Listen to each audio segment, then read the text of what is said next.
अब पेरेंट्स जो हैं मैक्सिमम अपने बच्चों पे इन्वेस्टमेंट करते हैं, अच्छे स्कूलों में पढ़ाते हैं, अच्छे कॉलेजेस में पढ़ाते हैं, लेकिन एट दी एंड वो जाके फिर एंड में आते हैं कि अब कौन सी यूनिवर्सिटी चूज़ की जाए। और ख्वाहिश सबकी होती है कि यूएस चले जाएं, ऑस्ट्रेलिया चले जाएं, यूके चले जाएं, जर्मनी चले जाएं। कॉस्ट एक बच्चे का वो मिनिमम अगर पेरेंट्स खुद अफोर्ड कर रहे हैं तो 1 करोड़ तक पढ़ लेते हैं तो वो क्या करियर बनाएगा बच्चा बेचारा। उसको अब्बा की आखिरी चॉइस थी कि यार चल आईआर कर ले, खैर है मैं तुझे नौकरी लगवा दूंगा। लेकिन खास करके हमारे सिंध और बलूचिस्तान के जो स्टूडेंट्स हैं ना वो बहुत तो पाकिस्तानीज़ बेचारे बड़ी मुश्किल से अंग्रेज़ी सीखते हैं, और अंग्रेज़ी जब उनको लगता है कि यार चलो थोड़ी बहुत आ गई है तो अब वहाँ जा रहे हैं कि जहाँ पे अंग्रेज़ी बोली नहीं जाती।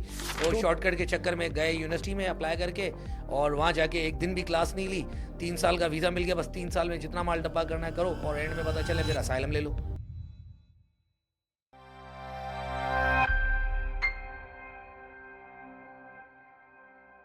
नाज़िकाम, वेलकम टू दिस पॉडकास्ट। और आज का पॉडकास्ट जी बहुत इम्पोर्टेंट है।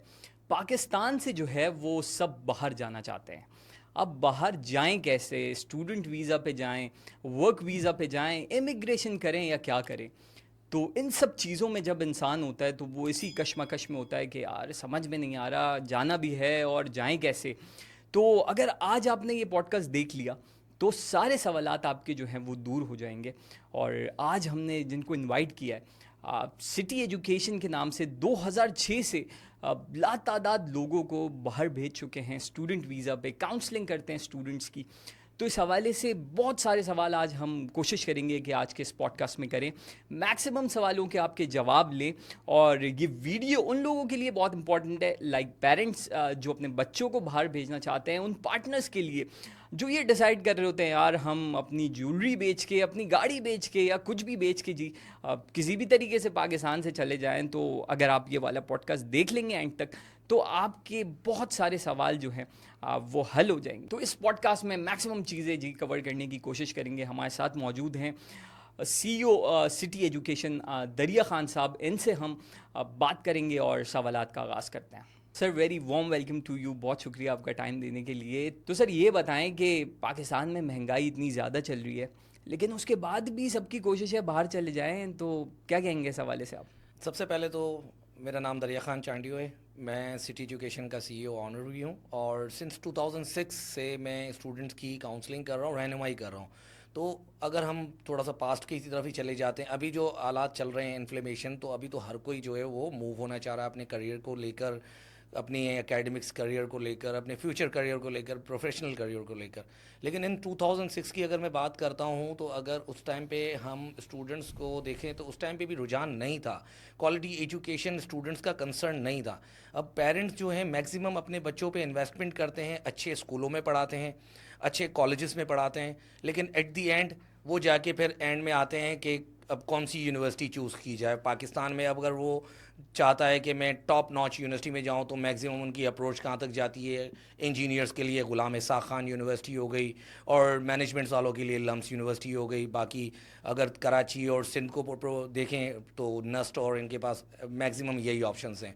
और अगर रैंकिंग देखी जाए तो बच्चों पे अगर उन्होंने इंटरमीडिएट के टाइम पे या A लेवल्स पे जो पेरेंट्स अपने बच्चों पे खर्चा करते हैं तो वो तो मैक्सिमम खर्चा होता है, कोई अराउंड 1.5 से 2 लाख रुपए पर मंथ उन पे इन्वेस्ट कर रहे हैं।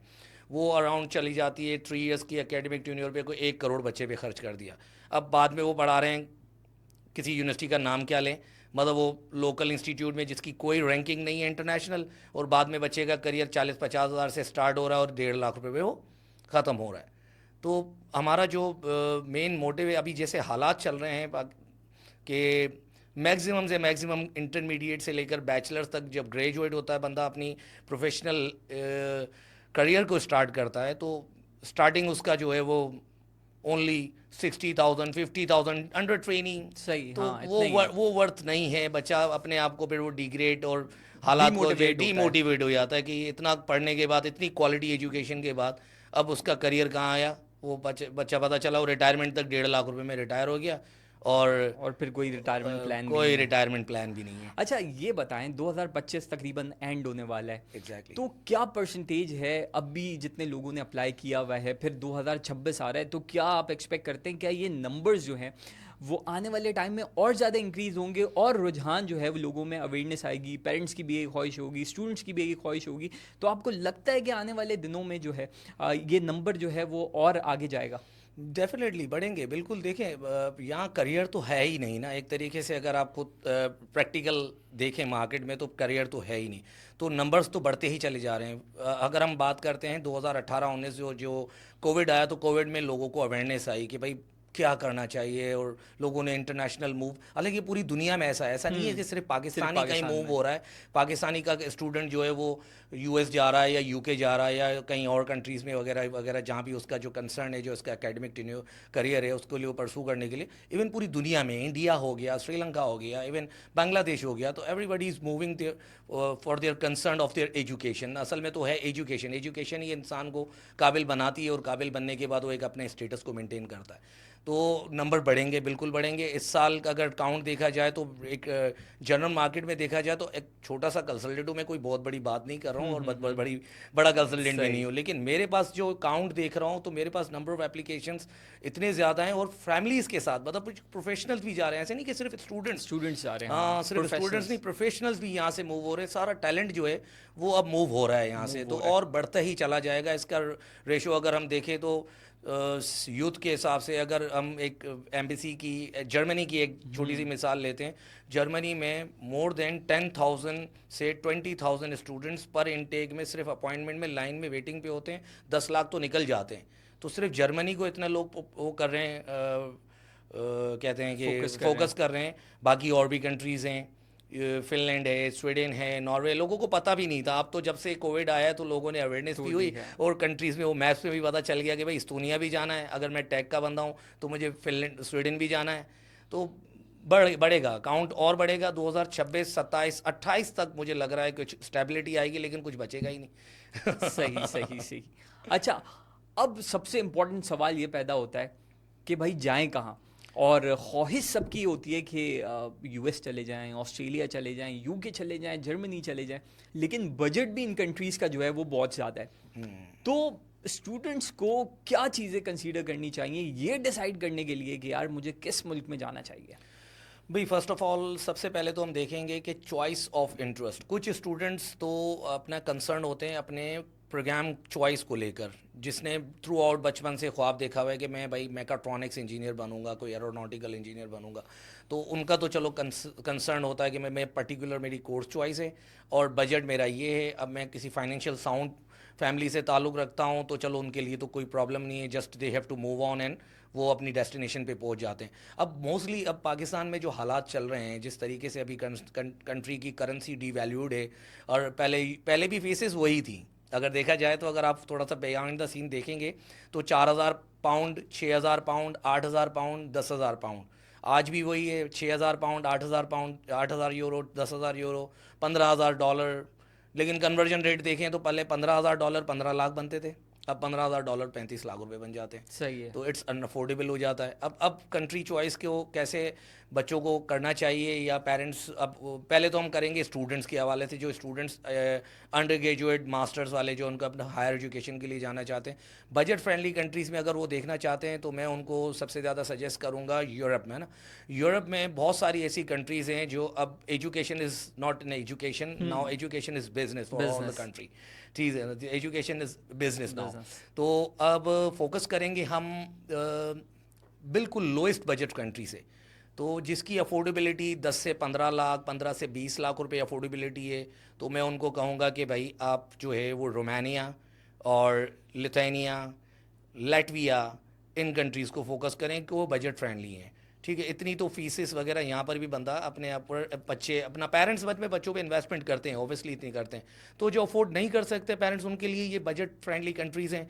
और जो क्वालिटी एजुकेशन को भी फोकस करते हैं, lifestyle living, high standard lifestyle को भी उनका कंसर्न होता है, तो उनके लिए मैं कहूँगा कि भाई आप लोग जो है वो नीदरलैंड देखें, डेनमार्क देखें, quality of education world top ranking universities है। और यूके में भी लोगों का कंसर्न होता है कि क्वालिटी एजुकेशन, वो तो UK is known by the education standard, मतलब UK is providing best education since last century. ठीक है, लेकिन अफोर्डेबिलिटी की बात आती है।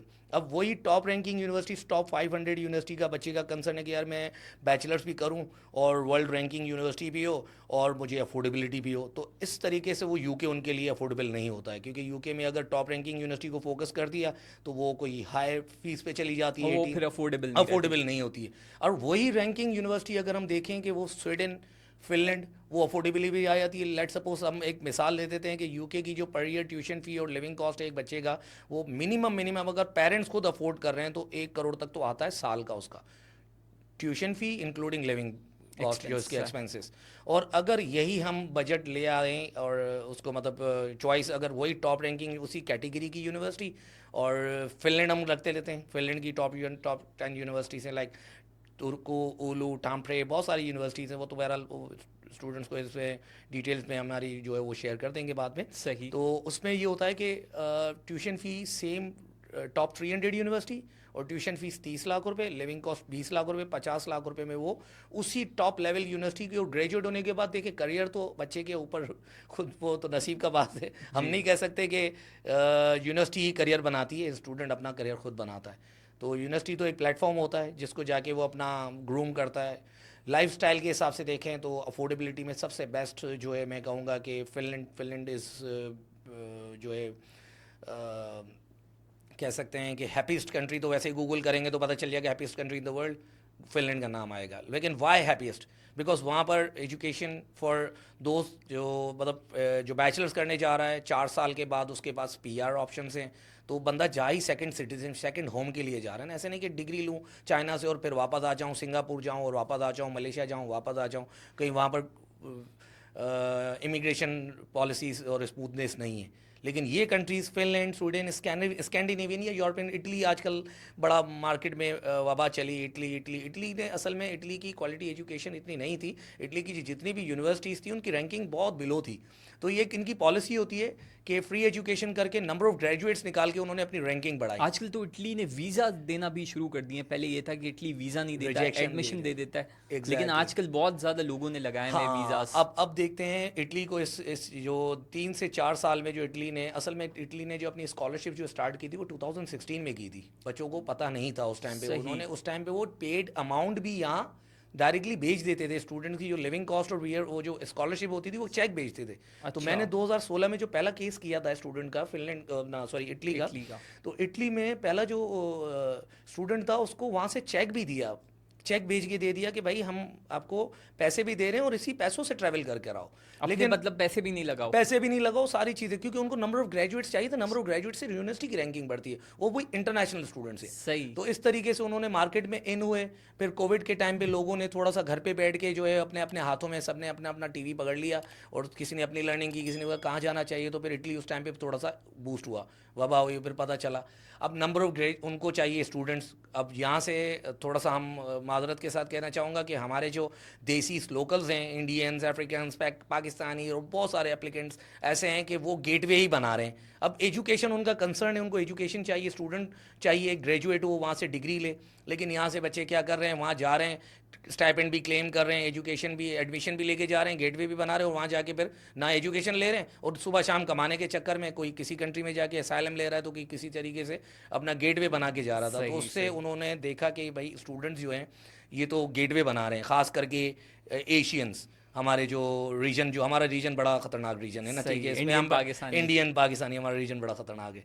तो उस रीजन में क्या हुआ, बच्चों ने जो है वो पैसे भी ले रहे हैं और जाके वहाँ से उन्हीं के पैसों से कहीं और मूव हो गए। मतलब तो उन्होंने अभी जाते ही, अभी इटली दे रहा है पैसे या? अभी इटली दे रहा है, लेकिन अब इटली ने अपनी पॉलिसियां सख्त करते जा रहे हैं। क्योंकि देखो अच्छा। जर्मनी जो है ना, जर्मनी इस मामले में शुरू से ही बड़ा, जर्मनी वैसे भी आपको पता है हिटलर की कंट्री है, तो बड़ा स्ट्रांग और हाँ। दिमाग उनका बड़ा तेज़ होता है। तो वो शुरू से उन्होंने ब्लॉक अकाउंट वाला सिस्टम रखा। तो ब्लॉक अकाउंट में क्या होता है, वो बच्चे से लिविंग कॉस्ट ले लेते हैं और बच्चा जब वहाँ पहुँच जाता है, फ्री फिर वो। एजुकेशन तो है, अब वो हाँ। बोलता है कि यार मुझे तो 960 यूरो या 920 यूरो जो भी हमने पे किया मंथली वो मुझे पे बैक कर देंगे, तो मैं कहीं और क्यों जाऊँ, क्योंकि जॉब करने की ज़रूरत नहीं है, 950 यूरो तो मुझे मिल रहे हैं, नहीं तो जॉब भी कर लेता हूँ। और वो डिग्री के ग्रेजुएट भी हो जाता है, यूनिवर्सिटी की रैंकिंग भी हाई रहती है और बच्चा कहीं इधर उधर मुँह नहीं मारता मुंह नहीं है। मारता। हाँ, लेकिन अब स्वीडन में अपना बताता हूँ, स्वीडन में फ्री एजुकेशन 2006 फ्री एजुकेशन था, no tuition fee, just you have to bear your living cost. तो फिनलैंड, स्वीडन ये फ्री एजुकेशन थे। लेकिन लोगों ने वही गेटवे बनाया। अब वहाँ top ranking universities, Lund university, Uppsala university, Vaxjo university, बड़ी टॉप रैंकिंग यूनिवर्सिटीज़ थे।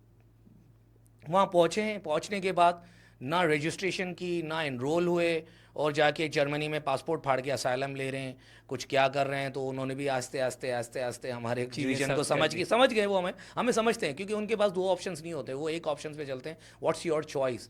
अल्टरनेट नहीं होता उनके पास कि जो चॉइस है उसी पे जाते हैं ना। हमारे यहाँ तो एडमिशन फॉर्म भरा, पहली चॉइस लिखी इलेक्ट्रॉनिक्स, दूसरी चॉइस लिखी पेट्रोलियम, तीसरी चॉइस लिखी केमिस्ट्री, और आखिरी मिल रही है बेचारे को। अब वो क्या करें, पढ़ लेते हैं, बस डिग्री चाहिए, पढ़ हाँ। लेते हैं। तो पढ़ लेते हैं, तो वो क्या करियर बनाएगा बच्चा बेचारा। वो अब्बा की आखिरी चॉइस थी कि यार चल आईआर कर ले, खैर है मैं तुझे नौकरी लगवा दूंगा। तो ये भी चलता था।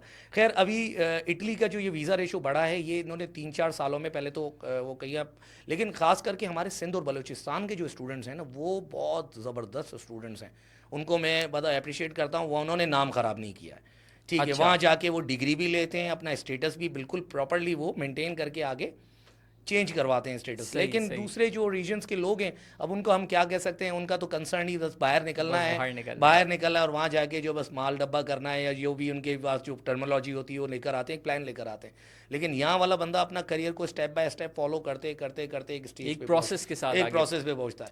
तो इस वजह से अब क्या हुआ, 2016, 17, 18, 19, 20, 21, 22 तक इन्होंने देखा कि बहुत क्राउड आ चुका, ओवर क्राउड हो गया। अब ओवर क्राउड हो गया तो ऑब्वियसली उन्होंने अपनी पॉलिसी सख्त की। अब जो स्टाइपेंड की बात करते हैं, आपने जो लास्ट टाइम पूछा कि स्टाइपेंड अभी भी दे रहे हैं, बिल्कुल स्टाइपेंड दे रहे हैं, लेकिन अब उन्होंने क्या किया, मंथली दे रहे हैं, अच्छा, ताकि बच्चा रुका रहे, मतलब हर रुका रहे, महीने बाउंड रहे। बाउंड रहे, हर महीने 600-800 जो भी उसके level of behind the scene, मतलब उसकी जो प्रीवियस डिग्री के मुताबिक जो उसका बनता है, तो वो उसको देते हैं। हॉस्टल्स अभी वहाँ बचे नहीं हैं, क्योंकि इतने स्टूडेंट्स आ चुके हैं, वरना इटली फ्री में भी नहीं भेजता था। मैं बोलता इटली में जाके क्या करोगे, करियर ही नहीं होता था वहाँ पर। वो एक टूरिस्ट पॉइंट था, बंदा घूमने जाते थे। फ्रांस, वो भी टूरिस्ट पॉइंट था। अभी फ्रांस माशाल्लाह इन हुआ है, एजुकेशन में, एजुकेशन हाँ। में, स्टडी इन फ्रांस। और फ्रांस भी देखो एफिल टावर से कमाता था, अब तो एजुकेशन से अब कमा रहा एजुकेशन से भी है। कमा तो रहा है। Education is the business. अच्छा सर, ये बताएं, प्रोफेशनल्स खास तौर पे जो होते हैं, जो मास्टर्स के लिए जाना चाहते हैं, अब वो यहाँ पे किसी भी कंट्री में रह रहे हो, वो एक सेट लाइफ अपनी रह रहे होते हैं, एक अच्छी जॉब होती है, फिर उनका ये भी होता है कि हमने एक एजुकेशन ली हुई है, अब मैं फिर एजुकेशन पे जा रहा हूँ, तो उनका मेन कंसर्न जो है वो होता है सेटलमेंट। अब एग्जैक्टली। आपने जैसे बताया कि फिनलैंड है, स्वीडन है, ये वो ममालिक है कि जहाँ पे 50 लाख के अंदर आप जाके सेटलमेंट आगे जाके 2 साल 3 साल बाद ऑप्शंस होते हैं। तो एग्जैक्टली। इसके अलावा भी और कोई कंट्रीज हैं, क्योंकि 50 लाख भी अभी जो है जो दौर चल रहा है महंगाई का, जिसके 2-3 बच्चे हों, तो 50 लाख भी एक अमाउंट है। अमाउंट है।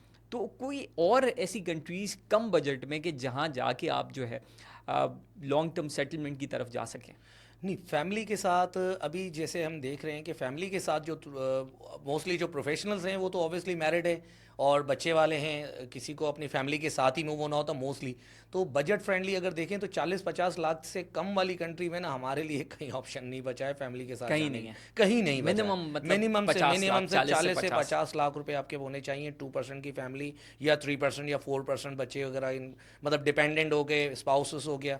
तो उसके लिए अगर मैं कहूँ कि थोड़ा सा बजट फ्रेंडली है तो वो थोड़ा स्वीडन ही कहलाता है, क्योंकि स्वीडन भी थोड़ी ट्रिक खेलता है कि स्वीडन लेता है एक ट्यूशन फीस। असल में बात होती है कि हम जो गेटवे बना रहे हैं वो एजुकेशन बना रहे हैं।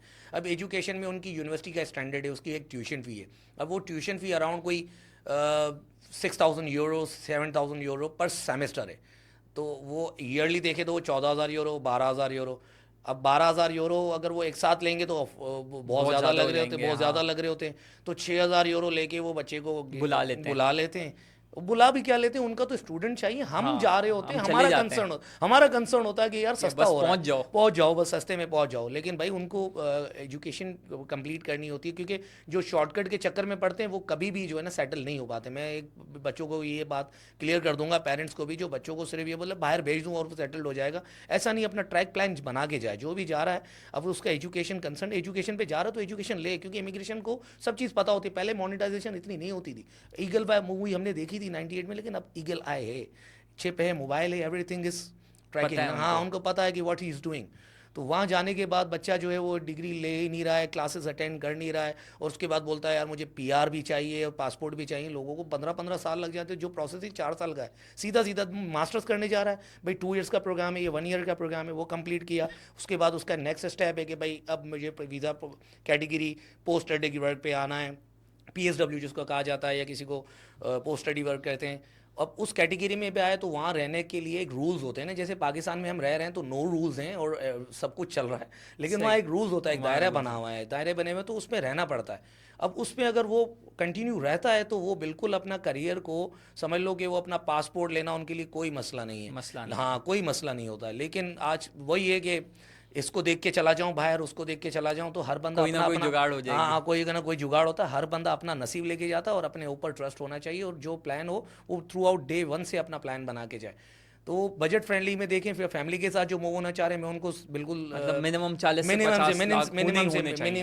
मिनिमम 4 मिलियन से लेकर 5 मिलियन उनके पास उसका बजट हो, तो वो बिल्कुल फैमिली के साथ मूव हो इजीली सकते हैं, और मूव हो बहुत सकते इजीली मूव हो सकते हैं। पाकिस्तान के जो स्टूडेंट्स का ना, ये जैसे हमारे पासपोर्ट की जो वैल्यू डी वैल्यूड हो गई है, यूएसए देखते ही बोलता है भाई सॉरी, या स्टूडेंट का देखता है कि अपना फाइनेंशियल बैकग्राउंड अच्छा है तो वीज़ा दे दें। उनका कंसर्न मुझे नहीं पता कि वो किस तरीके से वो करते हैं, लेकिन बहरहाल उनकी बहुत ज़्यादा मॉनिटरिंग होती है, हर बंदे की सोशल मीडिया तक को देखते हैं कि इसकी एक्टिविटीज़ क्या हैं, तो बंदा किस तरीके का बंदा आ रहा है। वो टैलेंट ही ले रहे हैं, असल में वो बेवकूफ़ तो लेके नहीं जा रहे हैं, वो टैलेंट ही लेके टैलेंट ही जा रहे लेके हैं, जा रहे हैं। टैलेंट ही लेके जा रहे हैं। तो टैलेंट जा रहा है तो सही जगह जाए, वो अपना टैलेंट दिखाए, ये नहीं कि उनका टैलेंट बन जाए। हाँ, उन पे रिलाय ना उन करे। पे रिलाय ना करे। अच्छा, अब अगले स्टेप में आए हैं, 40-50 लाख किसी के पास है।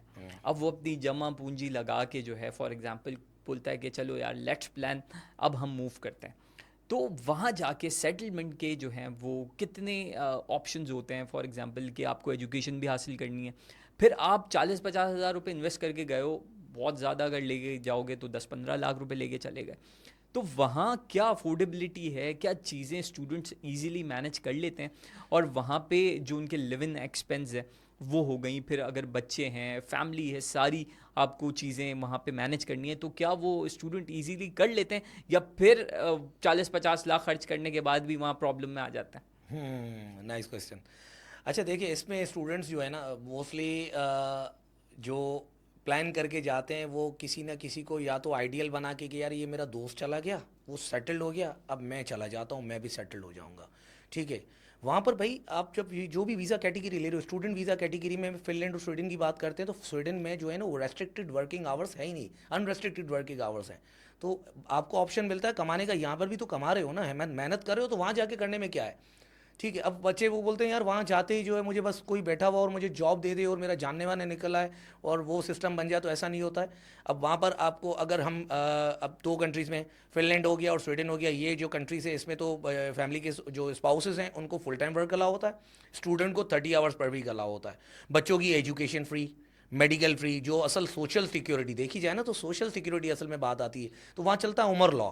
गलती से हमारे पास होना चाहिए था, लेकिन वहाँ लेकिन चलता है वहाँ उमर, चलता है। वहाँ चलता है उमर लॉ, ठीक है। वहाँ पर जो बहन एप्लीकेंट गया उसको 30 आवर्स वर्किंग आवर्स मिले, और जो स्पाउस हुआ उसको फुल टाइम वर्किंग आवर मिला। तो 40 आवर्स? 40 नहीं, वो फुल टाइम ही हो अच्छा, गया, उसको उसके भी 40 आवर ज़्यादा? अनरेस्ट्रिक्टेड है। वो ट्रेड करे, वो जॉब करे, वो पढ़ाई करे, वो उनके पास तीनों ऑप्शंस होते हैं। तो सही है। दोनों मियाँ बीवी अगर 4 से 5 मिलियन लगा के, और 2 बंदों की फैमिली है, बच्चा नहीं है, अगर डिपेंडेंट भी है, तो देख लो भाई उसके लिए सबसे ज़्यादा कंसर्न क्या होता है, एजुकेशन एजुकेशन, और मेडिकल। मेडिकल, हाँ, और वो वहाँ मिल तो रहा है। ये नहीं कि मैं बच्चे को बीकन हाउस में पढ़ाऊंगा, एक को जो है वो छोटे से गवर्नमेंट स्कूल में, तो वहाँ सब बीकन हाउस में पढ़ेंगे, सबका वहाँ स्टैंडर्ड सबके एक है। सब वो साउथ सिटी में जॉब, मतलब समझ लो साउथ सिटी में इलाज करवाएंगे, अच्छा, सबका मेडिकल क्लेम वहीं होगा। सही तो वो सही। एक स्टैंडर्ड उन्होंने मेंटेन रखा हुआ है।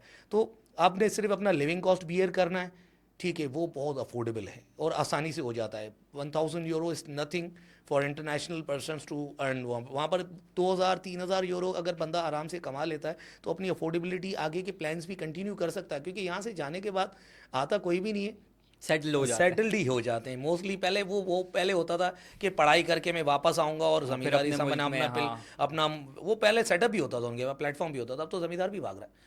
हाँ समझ रहे हो, अब ज़मींदार भी भाग रहा है, पैसे वाला भी भाग रहा है, गरीब भी भाग रहा है, सब भाग रहे हैं, पता नहीं क्यों क्यों। इस वजह से ऑब्वियसली आप हालात देख रहे हो, ना क्वालिटी एजुकेशन है, ना इन्वायरमेंट फ्रेंडली, इको फ्रेंडली। आप पाकिस्तान को भी गूगल करोगे वेदर पे, तो रेड अलर्ट देगा, ये रहने की जगह नहीं है, समय सही सही रहने की सही, जगह नहीं बिल्कुल है। ऐसे ही है, हाँ, ऐसे ही है। गूगल को अगर डेप में चेक करोगे तो ये रहने की जगह नहीं है। अच्छा, तो वहाँ पे खर्चा बंदा निकाल लेगा। अच्छा, अगला सवाल ये है, इसी की कंटिन्यूएशन में, अब आप वहाँ चले गए, 40-50 लाख रुपए, 40-50 लाख मैं इसलिए बार बार बता रहा हूँ क्योंकि एक बड़ा और अमाउंट है, बड़ा लोग अमाउंट लगा के चले गए। लगा के। अच्छा जी, 2,000 यूरो या 1,500 यूरो कमा भी लिया। अब अगली सेमेस्टर की फीस भी देनी है। तो ये भी एक होता है कि यार ऐसा तो नहीं है कि पाकिस्तान फ़ोन करना पड़े घर वालों को कि भाई यहाँ पे तो कुछ बच ही नहीं रहा और अब इंतज़ाम करो, और वो बोले यार अब कहाँ से हम इंतज़ाम करें। तो अगले सेमेस्टर की फ़ीस जो है, ये बहुत लोगों का सवाल ये होता है कि चैलेंज यार है। वहाँ जाके निकल जाती है या कुछ मुश्किलात का सामना करना पड़ता है। हाँ, ये अब देखें, ये तो मैं कहूँगा कि ये तो बच्चे के ऊपर है, ठीक है ना। अब जो बच्चा जा रहा है वो सोच समझ के जा रहा है, उसको अपने ऊपर ट्रस्ट होना चाहिए ना, अपना लक आजमा रहा है। वहाँ जाने के बाद अगर उसकी अर्निंग, मेरे हिसाब से 99% बच्चे सेटल्ड हो जाते हैं, इतनी अर्निंग हो जाती है। देखो, एक तो स्वीडन में हम यहाँ से लेट सपोज दे के गए कोई 6,000 यूरो। अब आउटस्टैंडिंग 6,000 यूरो है, 6 महीने में जमा करना है, तो वो प्लान बना के जाए 1 साल का। मैं मिनिमम मिनिमम कहूँगा। देखो, वहाँ पर कम्युनिकेशन गैप होता है यूरोप में, इंटरनेशनल कंट्रीज़ में। वो उर्दू पाकिस्तानी माशाल्लाह से इंग्लिश के मामले में बड़ा ज़बरदस्त है, वो अपना काम चला लेता है। इंग्लिश तो बहुत अच्छी है पाकिस्तानियों की, ये तो मैं आपको गारंटी दूंगा। लेकिन वहाँ पर जो है ना, वो जाने के लिए जो कम्युनिकेशन गैप होता है, फिर वो निकलना नहीं कंफर्ट जोन पे, वहाँ का क्लाइमेट वगैरह पे जाते ही। हाँ, पीछे से अगर पेरेंट्स को पता है कि पेरेंट्स टाइट है, फाइनेंशियली साउंड है, तो ब्लैकमेल करके निकलवा लो एक बच्चे का, वो अलग अलग मेंटेलिटी। बहुत सारे बच्चों की अपनी अपनी मेंटेलिटी होती है। लेकिन 99% मैंने देखा है कि बच्चे अपनी ट्यूशन फीस, क्योंकि देखो लिविंग कॉस्ट वहाँ पर बहुत बजट फ्रेंडली है। अगर सिंगल पर्सन अपना 2% की फैमिली है तो मैक्सिमम 800 यूरोज़ का लिविंग कॉस्ट में आ रहा है, इंक्लूडिंग ग्रॉसरीज और भी लिविंग कॉस्ट। तो वहाँ पर मिनिमम वेजेस अगर दोनों मिलके कमाए ना, तो 1,000 यूरो और 1,000 यूरो 2,000 यूरो, तो 1,000 यूरो आप लिविंग कॉस्ट में पीयर लगा दो, 1,000 यूरो जमा करके यूनिवर्सिटी की फीस फीस के लिए रख निकाल दो, लो तो 6 महीने में हो जाता है। प्लान अगर बंदा करके चले तो तो चीज़ें बिल्कुल निकल जाती हैं। बिल्कुल निकल जाती हैं, बिल्कुल आसान है। लेकिन वही है कि बच्चे के ऊपर खुद डिपेंड करता है। वो पहले से प्लान बना कर है, बाबा तो जाम पैसों आए, सिंधी में कहते हैं ना, सही सही। बाबा बहुत पैसा है बाबा के पास, तो फिर बाबा तो से ही ले मसला ही लो। नहीं, बाबा से ले लूंगा। तो वो फिर सही। वो बच्चों का अपना कंसर्न है। बाकी स्टूडेंट्स जो है ना, वो जो बाकायदा चैलेंज जो बना कर जाते हैं, चैलेंज है, ये भी एक गोल है ना, गोल अचीव हाँ। करना है भाई। मुझे 2 साल में अपनी डिग्री कंप्लीट करनी है, और उसके बाद जो मेरा नेक्स्ट प्लान है पीएसडब्ल्यू है, उसके बाद पीआर है। असल में मेन कंसर्न क्या है? Second citizenship. सेकंड आपको सिटीजन। पासपोर्ट चाहिए। पासपोर्ट हमारे चाहिए। पासपोर्ट की वैल्यू ऐसी है कि एक जजीरा है, वो वहाँ पर भी जहाज़ नहीं उतरता, वो जापानी के जहाज़ में जाना पड़ता, वही ऑन अराइवल बस पूरे पाकिस्तान के पासपोर्ट पे, ठीक है। जहाँ पर फ्लाइट नहीं जाती है, वो भी वो कैरेबियन के 2-3 सुने होंगे आप लोगों ने। लेकिन बहरहाल वो आप अगर गूगल करोगे तो पता चल जाएगा कि on arrival countries for Pakistani passport, तो आपको पता चल जाएगा वो 3-4 जजीरे जहाँ पर एयरलाइंस नहीं जाती है, वो अच्छा, पानी के जहाज़ के थ्रू जाना इसीलिए भेज पड़ता है, दिया और शायद। उतरते ही वो लुट जाता है बंदा ना, वो भूखा मुल्क है। अच्छा खैर, वही अच्छा। कंट्रीज ऑन अराइवल है। तो मेन कंसर्न स्टूडेंट जो भी अपना प्रोफेशनल्स जो जा रहे हैं, वो सेटल्ड भी हैं। अक्सर लोग जो है वो सेटल्ड होते हैं, यहाँ पर उनकी अच्छी खासी जॉब है। तो मैं उनको कहूँगा कि अगर वो यूरो के हिसाब से 2,000-3,000 यूरो के लेवल की कमा रहे हैं पाकिस्तान से, तो वो ना जाएं, वो अपने बच्चों के लिए सोचें, ठीक है। लेकिन जो अगर उनको भी सेटल होना, देखिए मेरी बात फिर आ जाती है हेल्थ पे, तो इको फ्रेंडली इन्वायरमेंट तो हमारा नहीं है। अगर हेल्थ को भी कंसर्न है, एक बंदा अपना कॉन्शियस, हेल्थ कॉन्शियस है, एकेडमिक पे, अपने बच्चों की एजुकेशन पे, टर्शरी एजुकेशन मेन होता है, टर्शरी एजुकेशन जो हम्म। इनिशियल आप इसको बच्चे को बचपन से अच्छे स्कूल में लगाते हैं, तो तब जाके वो रिजल्ट देता है। अब शुरू में आप उसको गवर्नमेंट स्कूल में, और Urdu speaking, Sindhi speaking school, हर बंदे की अपना एक अफोर्डेबिलिटी होती है या लेवल ऑफ वो अप्रोच होती है, तो वो वहाँ तक ही जाता है, फिर वो बच्चे का रिजल्ट भी वैसा ही मिलेगा ऑब्वियसली। तो पेरेंट्स जो हैं वो अपने बच्चों को कंसर्न होते हुए वो आगे मूव मतलब सेटल बंदा अगर मूव हो रहा है, तो सोच समझ के जाए। मुशक्क़त यहाँ पर भी है, वहाँ पे भी। मुशक्क़त वहाँ पर भी है, पकी पकाई कहीं नहीं मिलती है। अपने हिस्से का काम करना पड़ेगा, बाकी रब के हाथ में रोज़ी है, और अल्लाह वहाँ ताला से आपको अपने हिस्से का, आसानी हो हाँ जाती है। बिल्कुल, अल्लाह ताला अपने हिस्से का उनको सबको दे देता है, देता यहाँ है। भी दे बेशक देगा यहाँ पर वहाँ भी भी मिल दे ही रहा देगा। है ना, तो वहाँ पर भी मिल जाता है, बिल्कुल ऐसा ही है। अच्छा, यूरोपियन कंट्रीज़ में एक चैलेंज ये है, जैसे आपने बोला कि उनकी लैंग्वेज जो है वो इंग्लिश नहीं है। अब फिनलैंड हो गया, स्वीडन हो गया, और भी कंट्रीज़ हैं, फ्रांस वगैरह, वहाँ पे वो लोग इंग्लिश नहीं बोलते। तो पाकिस्तानीज़ बेचारे बड़ी मुश्किल से अंग्रेज़ी सीखते हैं, और अंग्रेज़ी जब उनको लगता है कि यार चलो थोड़ी बहुत आ गई है, तो अब वहाँ जा रहे हैं कि जहाँ पे अंग्रेज़ी बोली नहीं जाती। तो कितना आप सजेस्ट करते हैं कि यहाँ से लोगों को जिस कंट्री में जा रहे हैं, कितनी लैंग्वेज, किस लेवल की लैंग्वेज सीख के जाना चाहिए? अगर हाँ, लेवल ऑफ जो लैंग्वेज है ना एबिलिटी वो कम से कम जो है A1 A2 अगर हम आइल्स के स्कोर के या स्कोर अभी आजकल जो स्केलिंग चल रहा है A1 A2 होता है बिगनर लेवल। तो कम्युनिकेशन सिर्फ हेलो हाय तक की आनी चाहिए, काफ़ी होती है। फिर बंदा वहाँ रहते रहते तो गाते गाते बंदा गवैया बन ही जाता है। लेकिन कम्युनिकेशन गैप अब नहीं रहा क्योंकि इन्फ्लेमेशन इतनी हुई कि यूरोपियंस गए, कैरेबियंस गए यूरोप में, और ब्रिटिश वाले गए, क्योंकि हर बंदा जो है ना इधर से उधर मूव होना चाह रहा है। ऑस्ट्रेलिया वाला कहीं न्यूजीलैंड जा रहा है, मलेशिया वाला कहीं और जा रहा है। चाइनीज़ देखो पूरी दुनिया में फैले हुए, तो चाइनीज़ वाला वहाँ जाके इंग्लिश में, हालांकि चाइना में जाओ तो इंग्लिश नहीं समझ पाते नहीं हैं, समझता। लेकिन चाइनीज़ अमेरिका जाता है तो इंग्लिश पूरी बोलना शुरू ही कर देता है। तो it's not a big deal for students कि वहाँ जाके लैंग्वेज बैरियर हम मुंह से बोलते तो बहुत है, लैंग्वेज बैरियर होता है, बिल्कुल होता है, लेकिन वो लोकल कम्युनिकेशंस में ना।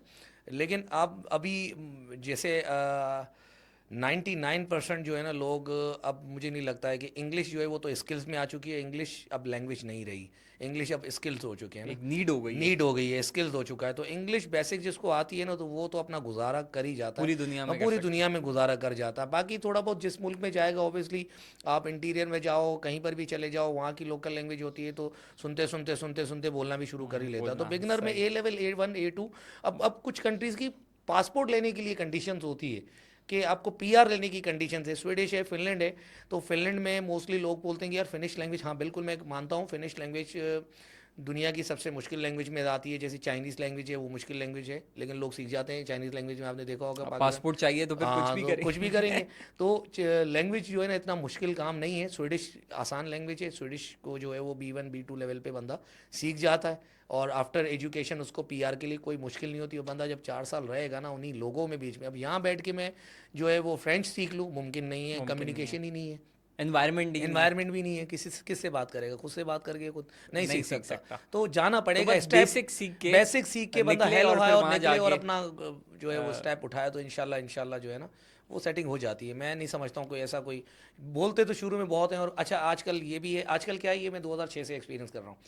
अभी स्टूडेंट्स जो है वो प्लान कर रहा है कि यार मैं चलो यहाँ चला जाता हूँ, यहाँ चला, तो अचानक जो क्लिक हो गया कि चल यार UK चलते हैं या USA चलते हैं। अब वो USA में क्यों चलते हैं, को मेरा बंदा गया था, वो गई कज़न गया था 13 साल पहले, आज सेटल्ड है, चलो उससे रब्ता कर लेते हैं। अब उसने मेच्योर कर लिया कि मैं US जा रहा हूँ, और उसने अभी रब्ता कर लिया भाई मैं आ रहा हूँ। अबे भाई क्या करेगा यहाँ आकर, ये हालात बड़े ख़राब हैं और बड़ा मसला है और बड़े मुश्किल हैं, बड़ी महंगाई हो गई है। तो भाईजान आप उसको टिकट के पैसे तो बोला यार आजा, परेशान क्यों हो रहा है, तो आएगा नहीं वो। तो लेकिन उसने अपना आपको लक आजमाया, डिमोटिवेट उसने करेगा। अपना लक आजमाया, 2 साल में वो सेटल्ड हो गया। वो मतलब आपको अपने ऊपर ट्रस्ट होना चाहिए, आपको कोई भी ये नहीं बोलेगा कि आजा सेटल्ड हो जा, हम बैठे हुए हैं, ऐसा कुछ भी नहीं है। आपने अपना लक आजमाना होता है, अपने जाके करियर को स्टार्ट करना होता है। वरना उसको वो बोल दे कि यार यहाँ नहीं आओ और हालात ख़राब हैं, तो तू क्या कर रहा है वहाँ पर, तू भी आ जा बेटा, हालात ख़राब है तो मैं टिकट भेज देता हूँ, इतना रो नहीं। नहीं वो नहीं आएंगे, वो नहीं तो हाँ आएंगे, नहीं हाँ आएंगे। वो नहीं आएंगे। ये एक ऐसा क्रैक है, ये मैंने बहुत स्टूडेंट से देखा है कि आज उसने प्लान कर दिया चलो स्वीडन चलते हैं, अफोर्डेबल है, सारी चीज़ें, डे 1 से PR मिल रहा है, रेजिडेंस कार्ड है, सारी चीज़ें हैं, चल भाई।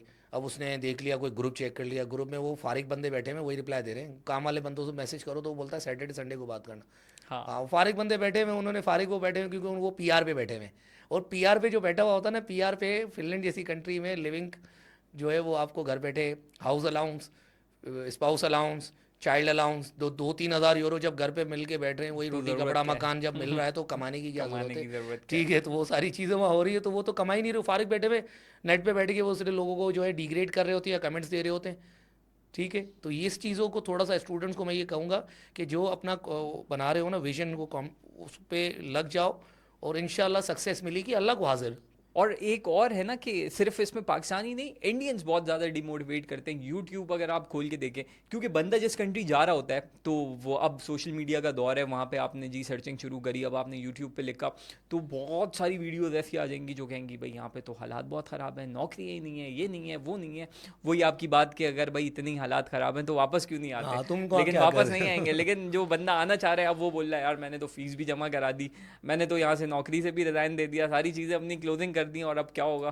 तो वो बंदा जो है वो और टेंशन में जो है वो जाता वो रहता है। पहले से ही डीमोटिवेट होके जा रहा है, तो वो पहले से ही घबराता हुआ जा रहा है। ऑब्वियसली वो शुरू से स्टार्टिंग से ही घबराता हुआ जा रहा है, उसको 2-3 सदमे लगे। कुछ कुछ बच्चे ऐसे भी होते हैं जिसको होम सिकनेस होती है, वो तो पहले हाँ 15 दिन के सदमे में जो है 30-40 लाख रुपए लगा के लुटा के वापस भी आ जाता है।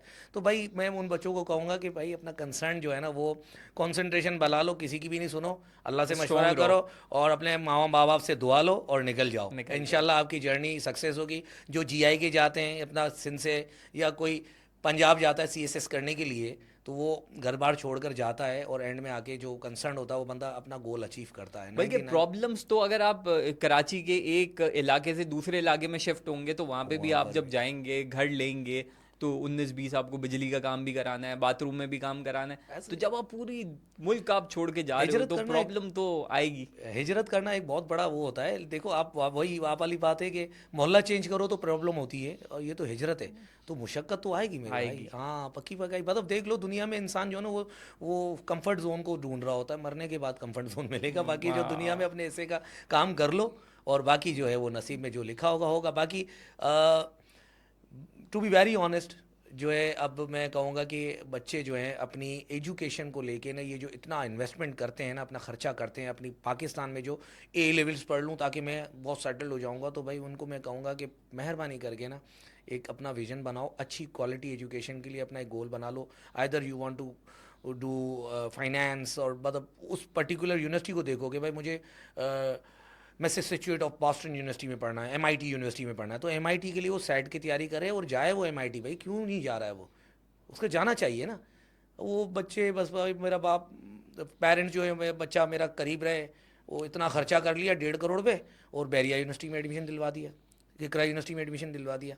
तो ये फ़ायदा तो नहीं हुआ ना। मैं तो उन बच्चों को पेरेंट्स को भी कहूँगा कि अपने बच्चे के ऊपर सही इन्वेस्टमेंट करें, सही जगह उनको पहुँचाएं। बाकी तो ऑब्वियसली उनका लक है, यहाँ पर भी वही होना है उनका, और जहाँ वहाँ पर भी वही होना है वही उनका, होना है उनका। जो उनका उनके साथ होना है। अच्छा, स्टूडेंट्स का एक और बहुत कंसर्न होता है।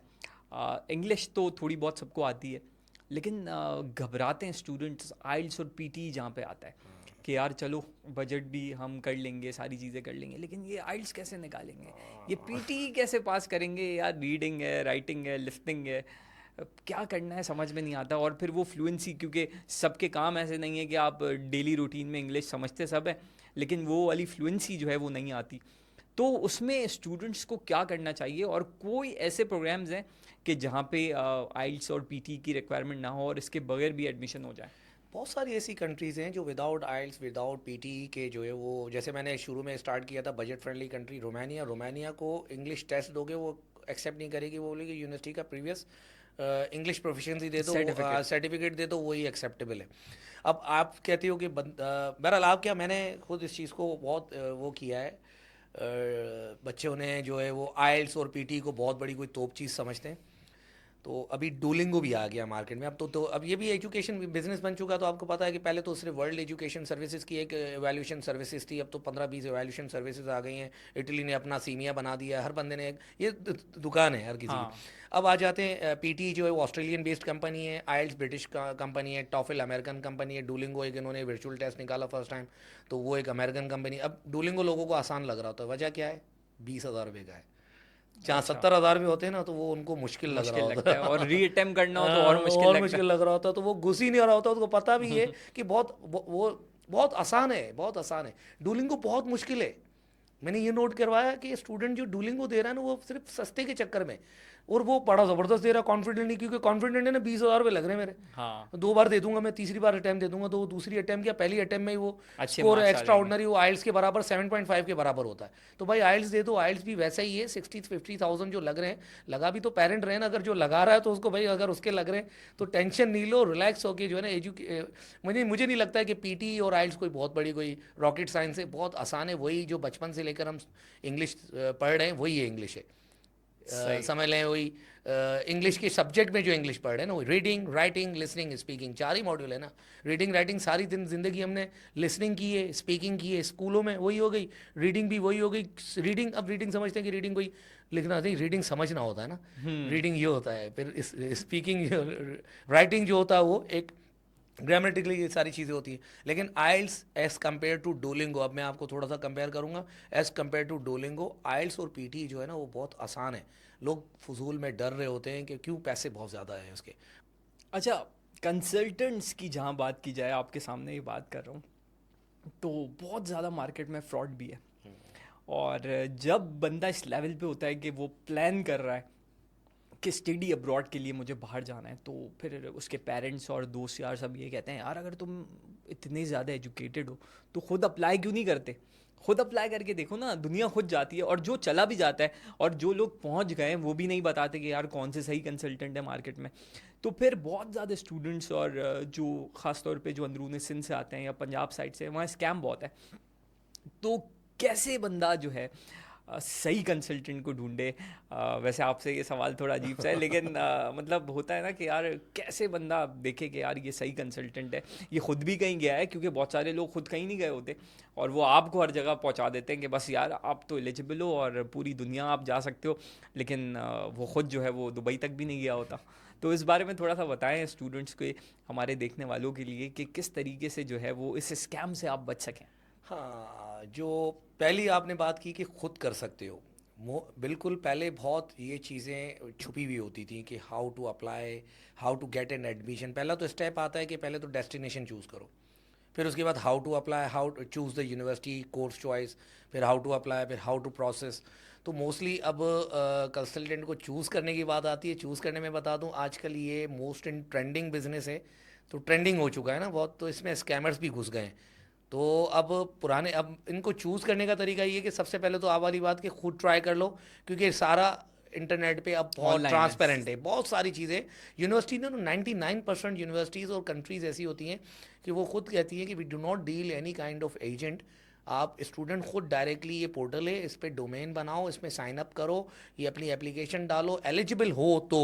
सही है। हाँ, एलिजिबल हो तो। अब मोस्टली लोगों के पास क्या है कि टाइम नहीं होता है, तो वो कैसे करें, क्या करें, यार मेरे पास टाइम नहीं है और डेडलाइन चली जाएगी और टाइम निकल जाएगा। तो कुछ लोग वो कंसल्टेंट को अप्रोच करते हैं, और कुछ लोग वो हैं कि भाई यार गलती ना हो जाए, कहीं गलती ना हो जाए, यार गलती ना मेरे हो जाए, पैसे लग रहे हैं। हाँ। तो फिर वो कंसल्टेंट को अप्रोच करता है। तो उस राइट कंसल्टेंट को चूज़ करने का तरीका ये कि फ़ोन पे झांसों पे ना जाएं, इन पर्सन उसके पास जाएं, पहले अपनी स्टडी करके जाएं। स्टडी कर लें, क्योंकि आपका अपना पैसा लगा रहे हैं, 3 से 4 मिलियन लगा रहे हो, 5 मिलियन लगाने बड़ा का प्लान अमाउंट है, है। एक बड़ा अमाउंट लगा रहे हो। तो चैट जीपीटी है भाई अब तो उसने तो हाँ, पूरा वो वहाँ ले डाल दो लिया। सारी उसी से चीज़ें। गूगल करो कि क्या क्या चीज़ें होती हैं। अगर आप जाके वहाँ से उससे सवाल करो और पता चले वो कोई रॉकेट साइंस वाली बात कर रहा है जो आउट ऑफ वे है, जब मैं हालांकि पढ़ के आया हूँ कि भाई इस तरीके से होता है, और वो कोई नई बात बता रहा है कि यार मेरा दोस्त बैठा हो और हमारी सेटिंग है वहाँ पर, एम्बेसी में हमारी सेटिंग है, तो यहाँ आपको अंदर से आवाज़ आनी तो चाहिए, यहाँ से गोलमाल मसला है, है, हाँ। गोलमाल है।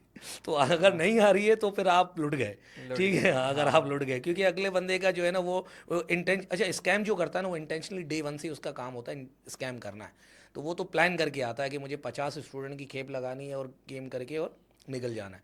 तो वो बंदा समझ जाता है। मुझे तो 99% ऐसा लगता है कि बच्चों को पता होता है, वो सोच समझ के अपने आप को सौंप रहे होते हैं।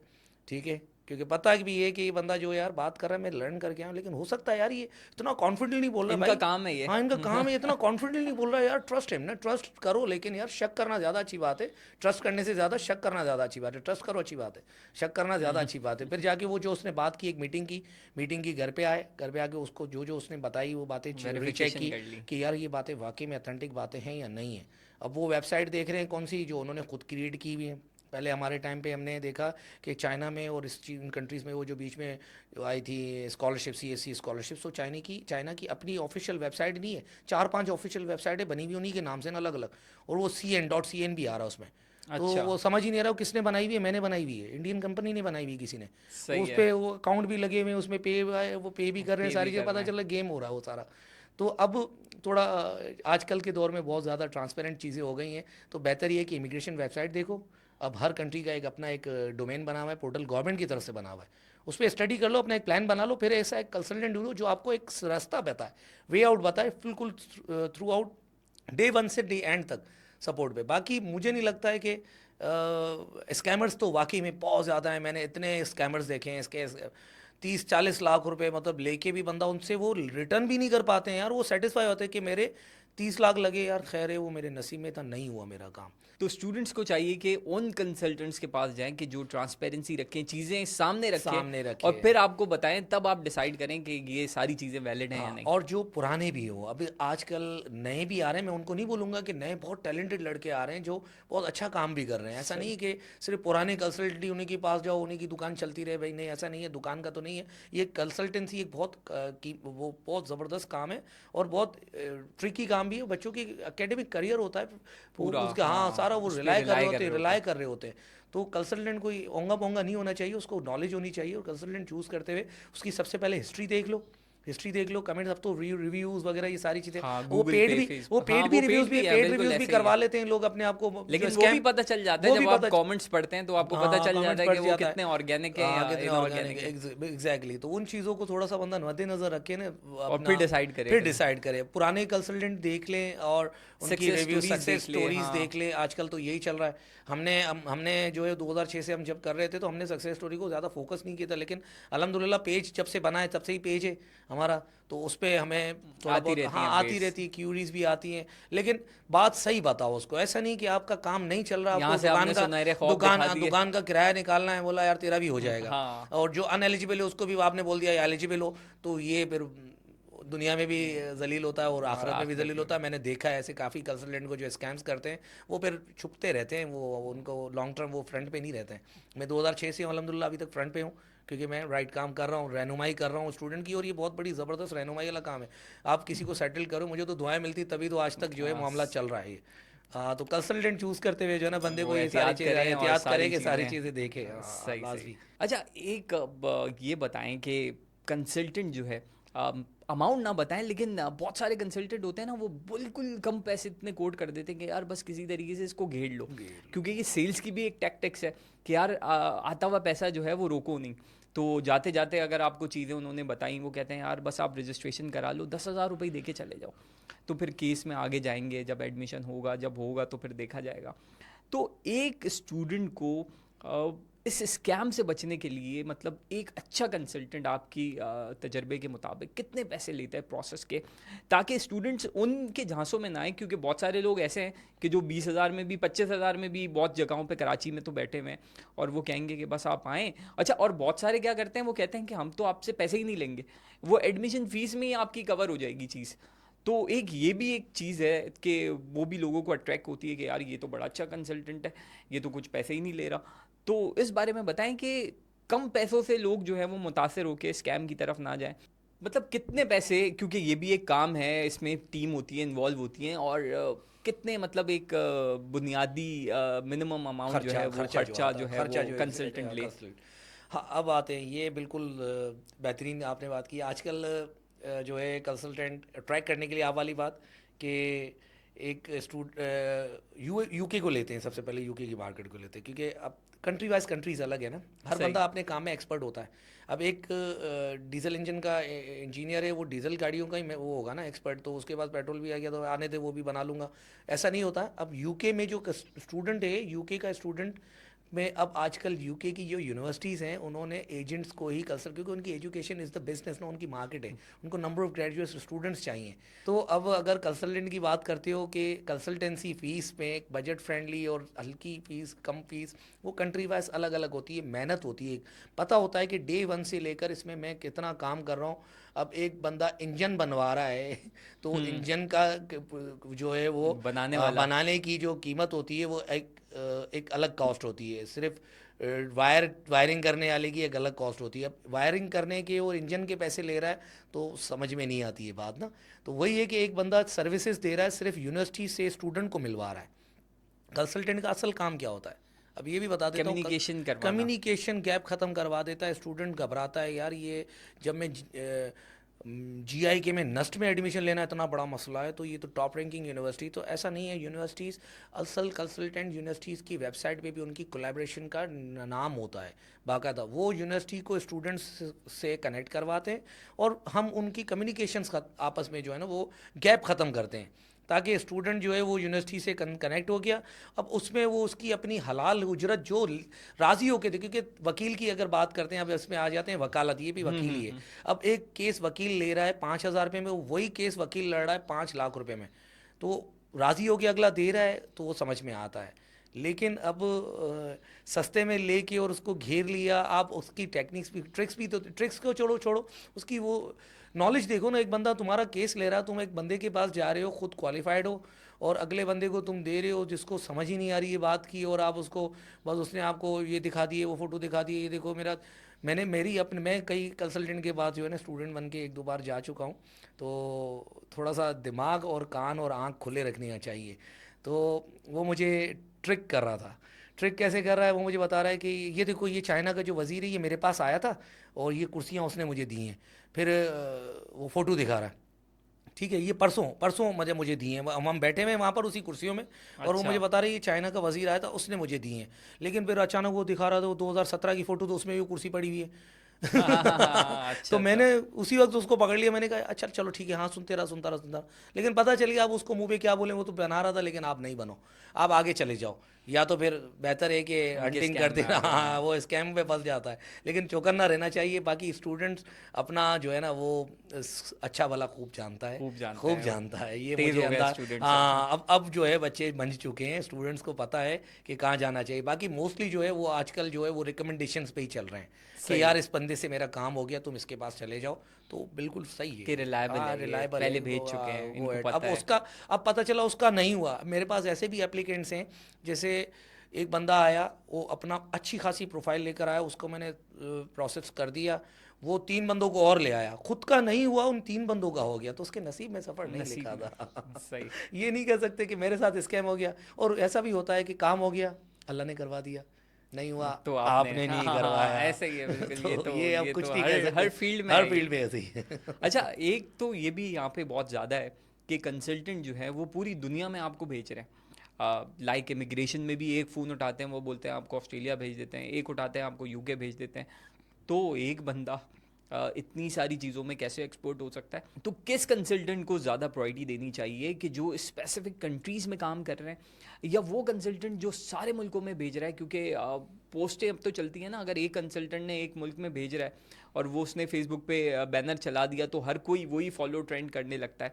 तो इसमें भी थोड़ी सी एहतियात करनी चाहिए कि स्पेसिफिक डोमेन का जो एक्सपर्ट हो उसकी तरफ जाएं। बिल्कुल ऐसा ही है। अब ऑस्ट्रेलिया की कंसल्टेंट को चूज़ करेंगे तो ऑस्ट्रेलिया का एक होता है मारा एजेंसी, सर्टिफाइड वो एजेंट होता है। तो ऑस्ट्रेलिया की जो कंसल्टेंसी है वो सर्टिफाइड मारा एजेंट हो। अक्सर यूके, अब यूके में ले लेते हैं तो यूके का भी सर्टिफाइड एजेंट होता है। यूके सर्टिफाइड एजेंट, हर कंट्री का एक सर्टिफाइड एजेंट होता है, उसकी कोर्सेज करते हैं वो, एक इंटरनेशनल सर्टिफिकेशंस होती हैं जो ले लेते हैं उनको। और ऑब्वियसली हर कंट्री में ऐसा नहीं है कि ट्रेंडिंग कंट्रीज, ऑब्वियसली ट्रेंडिंग वो भी चल रहा होता है। अब जैसे ऑस्ट्रेलिया की वबा चली 2004 से, ऑस्ट्रेलिया की वबा चली और चली है 2020-21 तक, उसके बाद ऑस्ट्रेलिया को पॉज कर दिया गया। अब वो तो जो ऑस्ट्रेलिया में कमा रहा है उसका तो दुकान ही बंद ना, सिर्फ उसकी जो डोमेन ही तो ऑस्ट्रेलिया है।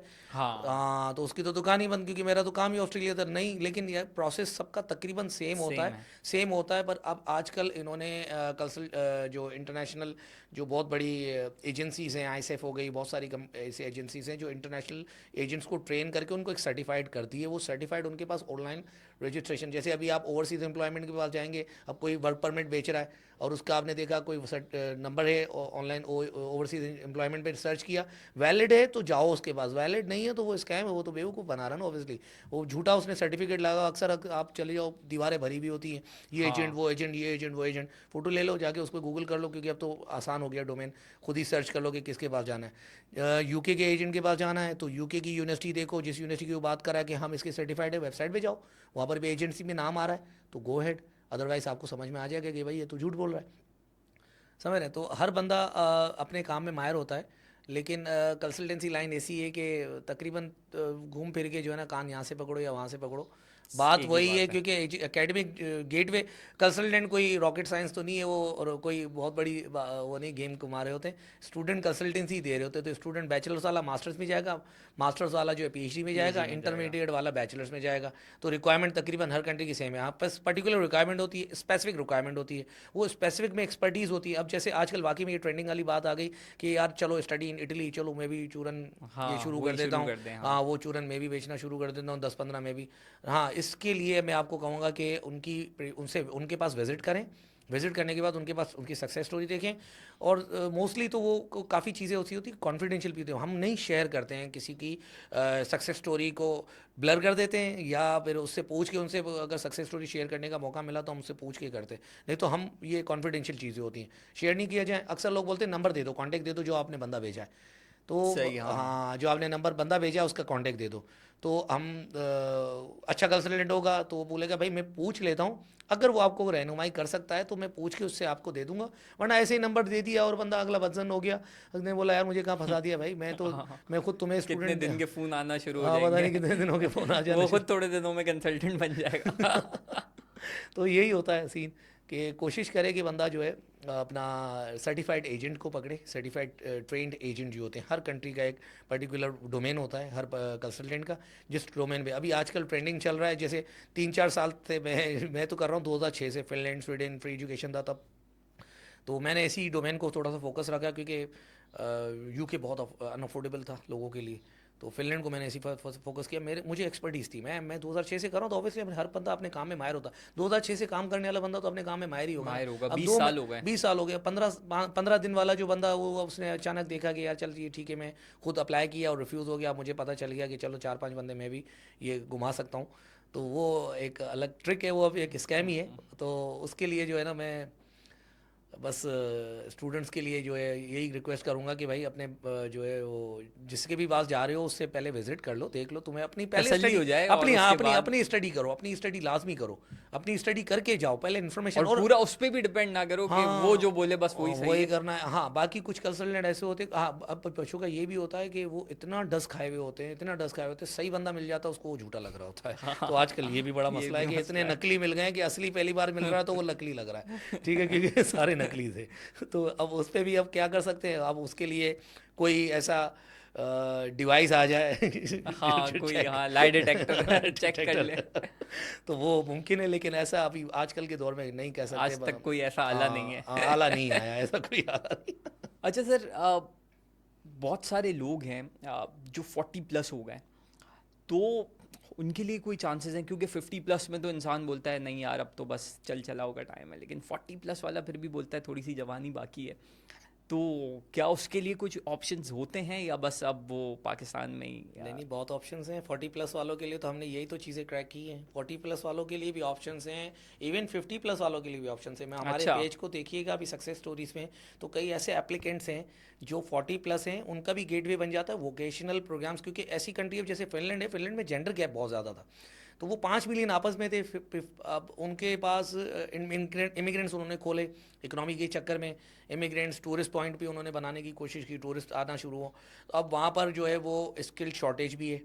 तो अब क्या है कि वहाँ वोकेशनल टाइप के प्रोग्राम्स है जिसमें ना आइल्स की रिक्वायरमेंट है और मिनिमम एजुकेशन भी मैट्रिकुलेशन है, और एज है 44+, मतलब एज की कोई लिमिट ही नहीं है, कोई वो नहीं है कि भाई 15 साल वाला बंदा भी अप्लाई कर ले, मैट्रिक वाला, या फिर 40+ वाला भी। तो 40+ वालों के लिए भी ऑप्शंस हैं, फिनलैंड है, और बहुत सारे कंट्रीज़ ऐसे हैं जो एज को, उनका एज फैक्टर उनके लिए मैटर नहीं करता है, उनके लिए उनको बस पैसा खर्च करने वाला बंदा चाहिए, टैलेंट बंदा चाहिए, वो टैलेंट है जो भी उसका, वो जो कंसर्न है वो कंसर्न बंदा हो जाता है। मैं आपको बता रहा हूँ ऐसा कुछ भी नहीं है, आप हमारे पेज को विजिट कीजिएगा, देखिएगा, उस पर पता चल जाएगा कि कि 40+ 40+ वाला वाले भी, भी जो है वो फैमिली के मतलब वो समय, ना उम्मीद ना ना हो अभी, उम्मीद ना हो, उम्मीद बाकी है हाँ, उनके उम्मीद लिए बाकी अभी, कुछ उनको ना कुछ हो सकता हो है। सकता है, बिल्कुल हो सकता है। अच्छा, एक और ये भी होता है कि जब बंदा ट्रैवल कर रहा होता है, तो आपके एक्सपीरियंस के मुताबिक आप क्या सजेस्ट करते हैं कि पहले अकेले जाके सेटल हो जाएं और उसके बाद बीवी बच्चों को बुलाएं, जिन कंट्रीज़ में आपकी फैमिली जो है वो अलाउ करते हैं, या आप साथ ही लेके जाएं कि भाई मिल के स्ट्रगल करते हैं? तो क्या इस हवाले से करना अब चाहिए? ये तो उन फैमिलीज़ के ऊपर डिपेंड करता है कि उनकी आपस में जो है वो बॉन्डिंग क्या है क्या नहीं है। कुछ लोगों को होता है भाई फैमिली सिकनेस है, फैमिली छोड़ के नहीं जाऊंगा, किस सासरे पे छोड़ के जाऊंगा, पेरेंट्स डेथ हो चुकी है, भाई अलग अलग सेटल्ड हैं, हम्म। बीवी अकेली है और बच्चे छोड़ के जा रहा हूँ। या अक्सर आजकल जो है ना लोग क्या कर रहे हैं कि अपनी वाइफ को मेन एप्लीकेंट बना रहे हैं, अब उसकी गोद में बच्चा है, ठीक है, अब वो अप्लाई कर रहा है, वाइफ का एडमिशन हो गया, वाइफ का वीज़ा लग गया, अब स्टूडेंट तो वो है, उसके बनने जाना है, अब हाँ। जाहिर सी बात है उनको तो जाना पड़ेगा, लाजमी लाजमी साथ जाना पड़ेगा। लेकिन अब अगर मास्टर्स की वो स्टूडेंट उसको देखते हैं, मेन मेल एप्लीकेंट को जो सरबराह है घर का, अगर वो जा रहा है तो मैं तो उनको सलाह दूंगा कि कोशिश करें कि अगर यहाँ पर सेटलमेंट है, सारी चीज़ें हैं, वीज़ा ले ले यहाँ से, ट्रैवल वो भले अलोन कर ले, जाके सेटलमेंट कर ले, वरना साथ जाके मुशक्क़त वो तो फिर फैमिली की आपस में होती है। मैंने मोस्टली देखे हैं कि साथ जाके मुशक्क़त करते हैं वही कामयाब आते हैं, क्योंकि बुरा वक्त भी साथ देखते हैं वो, भी अच्छा फिर वक्त भी साथ साथ देखते देखेंगे, हैं, तो कम वो वहाँ कोलैबोरेशन होता है। कोलैबोरेशन हो जाती है और समझ जाते हैं एक दूसरे की केमिस्ट्री और हालात को भी फेस कर जाते हैं। लेकिन यहाँ जाए बंदा, वहाँ जाके फ्रस्ट्रेटेड हो जाए और फिर बाकी फैमिली को बुलाए और फैमिली आके वो मज़े से आके ऑर्डर चला, उसको क्या पता उसने क्या पीछे स्ट्रगल क्या, की, हाँ। क्या स्ट्रगल की और क्या हुआ, और वो फिर वहाँ पर रिश्ते भी टूटने में डर हाँ, होता ये है। भी मसला है। अच्छा, आखिर में बस क्लोजिंग करेंगे। आखिर में ये बताएं कि क्या वो चीज़ें जो नहीं करनी चाहिए, क्योंकि करनी तो बहुत सारी चीज़ें चाहिए, ये तो सब बताते हैं, लेकिन क्या वो चीज़ें जो बाहर जाके नहीं करनी चाहिए जिसकी वजह से आपको प्रॉब्लम फेस करनी पड़ सकती हैं? हाँ, क्या करनी नहीं चाहिए, सही बात, सही मायने में तो जो नहीं करनी चाहिए। अब आप जा रहे हो स्टूडेंट कैटेगरी पे, और वहाँ जाके आपको वर्किंग आवर्स मिला है 20 आवर्स पर वीक, और 20 आवर्स पर वीक पे आप काम करते करते आप उसको शॉर्टकट्स के चक्करों में और ना क्लासेस अटेंड नहीं कर रहे हो, तो ये नहीं करना चाहिए। जो आपका एकेडमिक बैच पढ़ने जा रहे हो, पढ़ाई मेन आपको वो होना चाहिए कंसर्न, ठीक है। दूसरा, उसके साथ साथ आपको जो वर्किंग आवर्स मिल रहे हैं उसको यूटिलाइज़ करो। ये चीज़ें नहीं करनी चाहिए, क्योंकि बाद में जब इंसान वहाँ पर अपना कैटेगरी वीज़ा कैटेगरी जब चेंज कराने का टाइम आता है, तो फिर उनके पास तो सारी रिपोर्ट होती है, इसने कितनी क्लासेस ली, कौन किसने डिग्री ली। अब डिग्री ली नहीं और पता चला वो वीज़ा रिन्यू करवाना है, फिर वही बैक टू पवेलियन, जो सही। इतना लगा के जो विजन बना कर आया कि मैं जो है वो वो सारा बस ज़ाया हो वो गया। सब ख़त्म हो जाता है। ये नहीं करना चाहिए। अपना ट्रैक बना कर आए, ये नहीं करने, मतलब वो ट्रैक बना कर आए और ट्रैक पे चल दे, और इंशाल्लाह वो कामयाब होगा। बाकी वो शॉर्टकट के चक्कर में गए यूनिवर्सिटी में अप्लाई करके, और वहाँ जाके एक दिन भी क्लास नहीं ली, 3 साल का वीज़ा मिल गया, बस 3 साल में जितना माल डब्बा करना है करो, और एंड में पता चले फिर असाइलम ले लो, फिर पाकिस्तान से भी कट, मतलब अपने मुल्क भी वापस नहीं आ नहीं सकते। आ सकते, हाँ। फिर बहुत सारे ऑप्शन होते हैं, तो मतलब ये ना करें।